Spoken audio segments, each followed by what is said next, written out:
Pesona si gadis desa, episode 176 dengan judul Kehangatan yang Membuat Candu. Selamat mendengarkan. Jika di dalam ruangan pesta Glenn dan yang lainnya sempat mengkhawatirkan keadaan Luri, hal berbeda dirasakan oleh gadis desa tersebut. Sejak sampai di tempat ini, Luri tak henti-hentinya berdecak kagum.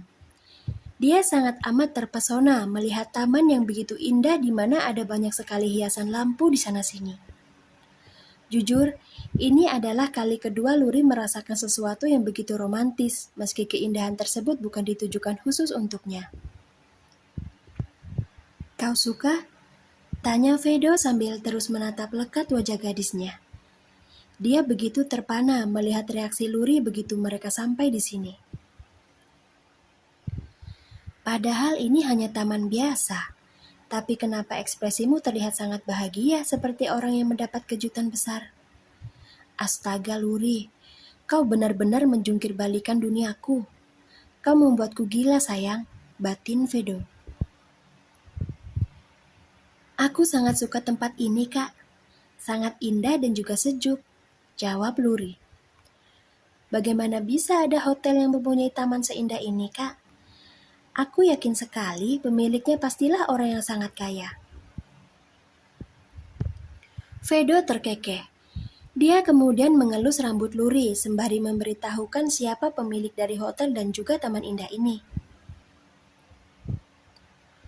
Sayang, hotel ini adalah milik sepupuku. Namanya Gabriel.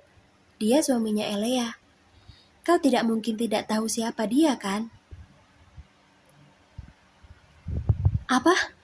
Jadi hotel dan taman ini adalah miliknya Tuan Muda? Pantas saja sangat mewah. Ternyata pemiliknya adalah keluarga paling kaya yang ada di Shanghai. Ya ampun, kampungan sekali aku, ucap Luri kaget begitu mengetahui pemilik tempat ini. Dia lalu menyelipkan rambut ke belakang telinga dengan kondisi wajah yang sedikit memerah. Ya, Luri malu. Bukan kampungan, tapi karena kau yang tidak tertarik dengan kehidupan orang lain. Makanya kau sampai tidak tahu kalau Reinhard menggelar resepsi di hotelnya Gabriel. Jangan berkecil hati ya, ucap Vedo sambil menahan tawa melihat Luri yang malu karena ketidaktahuannya sendiri. Setelah berkata seperti itu, Vedo mengajak Luri untuk duduk di sebuah ayunan yang ada di taman tersebut. Hati Vedo terasa sangat berbunga-bunga karena situasi saat ini terasa begitu spesial. Vedo dan Luri seperti sedang berkencan di tempat yang begitu romantis. Sayangnya hubungan mereka masih harus dirahasiakan. Jika tidak, Vedo pasti akan mengabadikan momen membahagiaan ini dengan cara mengunggah foto dan video mereka ke akun media sosialnya. Tapi ya sudahlah, begini saja Vedo sudah sangat bahagia.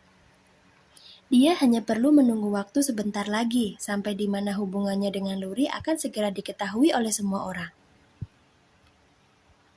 Sayang, saat menikah nanti kau ingin pesta yang seperti apa? Tanya Vedo sambil merapihkan anak rambut di kening Luri yang beterbangan tertiup angin. Menikah? Beo Luri kaget. Ya ampun Kak Vedo, hubungan kita saja masih seumur jagung. Kenapa kau sudah kepikiran ke arah sana? Hehehe, memangnya kenapa sih? Kan tidak ada salahnya kalau aku menanyakan hal seperti ini padamu. Toh nanti ujung-ujungnya kita berdua juga akan menikah, iya kan? Memang tidak salah. Tapi aku rasa terlalu dini untuk kita membicarakan pernikahan.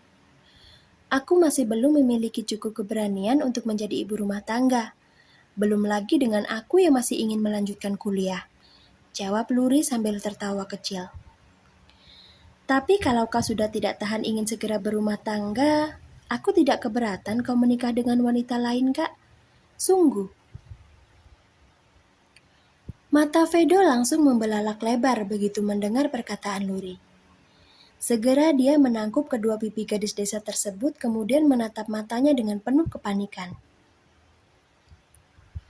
Sayang, apa kau sadar kata apa yang baru saja kau ucapkan? Tanya Vedo. Sangat sadar, Kak. Dan yang kau dengar juga tidak salah kalau aku mengizinkanmu menikah dengan wanita selain aku. Jawab Luri. Aku tidak bermaksud apa-apa, Kak Vedo. Hanya tidak mau terlalu mengekang jika seandainya benar kau sudah sangat ingin menikah. Astaga sayang, bukankah kau sudah tahu ya kalau aku hanya akan menikah denganmu saja? Bagaimana bisa kau memintaku menikah dengan wanita lain? Tidak, aku tidak mau. Kalaupun aku harus menunggu 1000 tahun agar bisa menjadi suamimu, aku pasti akan melakukannya. Aku mencintaimu, Luri. Hanya kau satu-satunya wanita yang akan melahirkan anak-anakku nanti. Hanya kau. Tahu kan? Untuk beberapa saat, pandangan mata Luri terkunci oleh ketulusan yang baru saja diucapkan oleh Vedo. Sebenarnya saat Luri mengatakan bahwa dia mengizinkan Vedo menikah dengan wanita lain, hatinya sedikit tergores. Akan tetapi Luri tetap berusaha bersikap tenang agar Vedo tidak merasa bersalah. Luri tahu kalau usia Vedo tidak semuda dirinya, yang artinya kalau pria ini sudah sangat matang untuk membina suatu rumah tangga. Alasan inilah yang mendasari perkataan Luri tadi. Sayang, tolong jangan bicara yang tidak-tidak lagi ya. Aku janji tidak akan membahas tentang pernikahan lagi. Ucap Vedo cemas saat Luri hanya diam tak menanggapi perkataannya. Kak Vedo, kau percaya padaku tidak? Tanya Luri. Sangat. Apapun yang kau katakan aku pasti akan mempercayainya. Jawab Vedo tanpa ragu. Kenapa kau bertanya seperti itu sayang? Apa kau masih meragukanku? Luri menggeleng. Dia kemudian mengelus tangan Vedo yang masih menempel di pipinya. 3 hari lagi Luri dan Galang akan segera berangkat ke London. Hal ini membuat Luri sedikit mengalami dilema karena Vedo begitu mencemburui teman sekelasnya itu. Luri takut Vedo akan berpikir macam-macam jika tahu kalau dia dan Galang akan kuliah di tempat yang sama dalam kurun waktu yang lumayan lama. Sayang, kenapa diam saja? Ayo lanjutkan lagi perkataanmu, desak Vedo yang mulai ketar-ketir sendiri. Aku harap kau tidak mengatakan sesuatu yang bisa membuatku mati berdiri, sayang, ujar Vedo dalam hati. Aku tidak ingin mengatakan apa-apa lagi, Kak. Cukup dengan mendengar kalau kau mempercayaiku itu sudah lebih dari yang aku harapkan. Terima kasih ya sudah bersedia untuk percaya padaku, sahut Luri sambil tersenyum manis. Kedua alis Vedo saling bertaut melihat senyum di bibir Luri. Entah kenapa dia merasa kalau gadis ini tengah menutupi sesuatu darinya. Namun secepat kilat Vedo menepis prasangka buruk tersebut dari dalam pikirannya. Dia tidak mau memendam rasa curiga meski hatinya sendiri terus mengatakan kalau Luri sedang tidak jujur dalam berkata. Oh iya Kak Vedo, jangan lupa 2 hari lagi kau harus kembali ke Shanghai ya. Aku ingin kau memberiku banyak semangat agar nanti aku tidak lesu saat masuk ke universitas, ucap Luri kembali mengingatkan. Hei, apakah sudah menggoda aku sayang?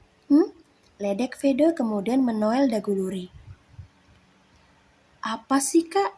Sahut Luri tersipu. Vedo terkekeh. Dia menarik pelan bahu Luri kemudian memeluknya dengan penuh sayang. Sambil membelai rambut yang tergerai indah di bahunya, Vedo menyanggupi permintaan Luri yang memintanya untuk datang kembali ke negara ini 2 hari lagi. Kau jangan cemas sayang, aku pasti akan menjadi orang pertama yang akan memberikan semangat untukmu. Bahkan jika perlu aku akan membuat yel-yel, kemudian menari di depan kampus yang akan kau pilih nanti sebagai bentuk dukungan dariku. Oke? Luri tertawa mendengar perkataan konyol yang baru saja diucapkan oleh Vedo. Entah karena terbawa suasana atau bagaimana, Dia tanpa sadar mengeratkan pelukan di tubuh pria yang tengah mendekapnya. Jujur, Luri merasakan kehangatan yang begitu candu setiap kali berdekatan dengan pria ini.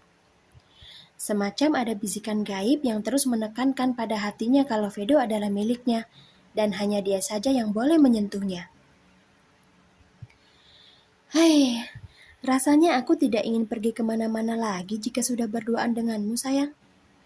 Seperti ada yang hilang kalau kau tidak ada di sisiku, ucap Vedo mengeluhkan waktu yang entah kenapa begitu cepat berputar.